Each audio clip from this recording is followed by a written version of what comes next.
afartiina eedaysanay waxaa si wada jir ah la idinkugu eedeynayaa in aad ka wada tirsantihiin kooxda al-shabaab gaar ahaan shabakad fulisa dilalka qorshaysan oo ka howlgasha galbeedka magaalada muqdisho eedaysanaha koowaad shucayb cabdulaahi maxamed oo afgarashadiisu tahay axmed waxaa si gaar ah lagugu eedeynayaa in aad ka tirsan tahay kooxda al-shabaab gaar ahaan qaybta fulisa dilalka qorshaysan adigoo gacantaada ku fuliyay dilal ay ka mid yihiin 28 bishii 2017 waxaad degmada Wadajir ku dishay adiga iyo ilka case marxuum ekis Sadaxle Xuseen Macalin Cali Jilacow.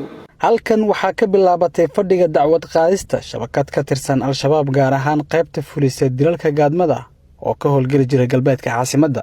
Shucayb Cabdulaahi Maxamed oo magaciisa afgarashadu yahay Axmed, Maxamed Cismaan Axmed oo magaciisa afgarashadu yihiin Cabdiweli Atam iyo Bakistaan, Ismaaciil Maxamed Aways oo magaciisa afgarashadu yahay Yaxya ayaa dhammaantood laga soo qabtay bar ay ciidamada amniga ku hubiyaan dadka iyo gaadiidka oo ku taala waaxda Xawataaka ee degmada Wadajir 28 bishii 2019 xilli ay ka soo noqdeen howlgal argagixisanimo oo fashilmay halka eedeysanaha afraad laga qabtay degmada Daynile gaar ahaan jaamacadda Gahayr. eedeysanaha koowaad Shucayb Cabdulaahi Maxamed ayaa loo haystaa inuu qayb ka ahaa dilalka marxuum ekis Sadaxle xooga dalka Xuseen Macalin Cali Jilacow oo geeriyooday 28 bishii 2017 marxuum ekis Gaashaan Labool Yuusuf Cabdulaahi Maxamuud oo geeriyooday 9 bishii 2017 marxuum ekis Laba Xidig Labool Cabdulaahi Ibraahim Xasan Gambar oo 5 bishii 2018 geeriyooday 27 bishii 2018 dilka marxuum Cabdi Cali Maxamuud oo ahaa nin shacab ah oo ka ganacsanaya hilibka kawaanle halka dhaawac xabadeed uu u geystay Dhibana Cabdiraxmaan Maxamed Cali wuxuu sidoo kale kala siman yahay Ismaaciil iyo Maxamed inay qorsheynayeen dilka Baarliin Cabdi Warsame oo ahayd gabar ka ganacsata qaadka.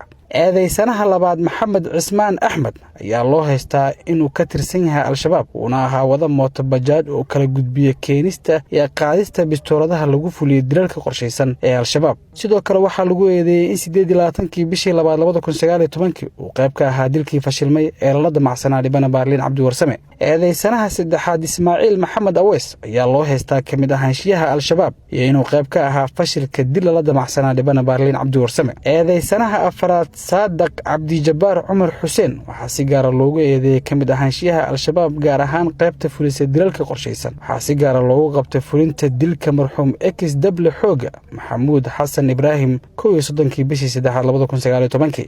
xafiiska xeer ilaalinta ciidamada qalabka sida ayaa fursad loo siiyay inay maxkamadda la yimaadaan cadeymaha kiiskan ee eedeysanaha ka wada yihiin afarta eedeysana ee maxkamadda hortaagan. 6 markaatu uu ku jira Dhibana ayaa maxkamaddu ay dhageysatay. waxa ay dhinacyada dacwadda weydiiyeen su'aalaha habraaca sharciga u ogolaanayo. markaatiyaasha ayaa ka sheekeeyay sida ay u dhaceen ficilada qaar oo ay eedeysanayaasha geysteen halka sidoo kale si gaar ah loo dhageystay ciidamadii barta ku qornaa laga qabtay 3 eedeysana ee hore. xafiiska xeer ilaalinta ayaa weydiistay maxkamadda in la siiyo fursad dheeraad ah oo ay maxkamadda ku hor keenaan agabka iyo markaatiyaasha qaarkood oo safar kaga maqan magaalada. waxaan mar kale ku celinaa maxkamaddana ka codsanaynaa si sharaf iyo xushmad ku jirto uga codsanaynaa si aanu hor keenno cadeymaha mugga weyn ee ku qoran eedeena inay maxkamadduna siiso fursad kale oo aan maxkamadda ku hor keenno. maxkamadduna waa maasan tahay.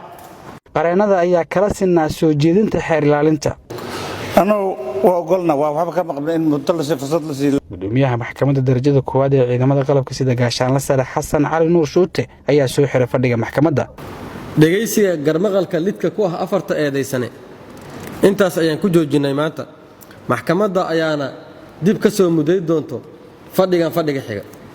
maxkamaddu waa xiran. Cabduqaadir Ciise warbaahinta qaranka magaalada Muqdisho.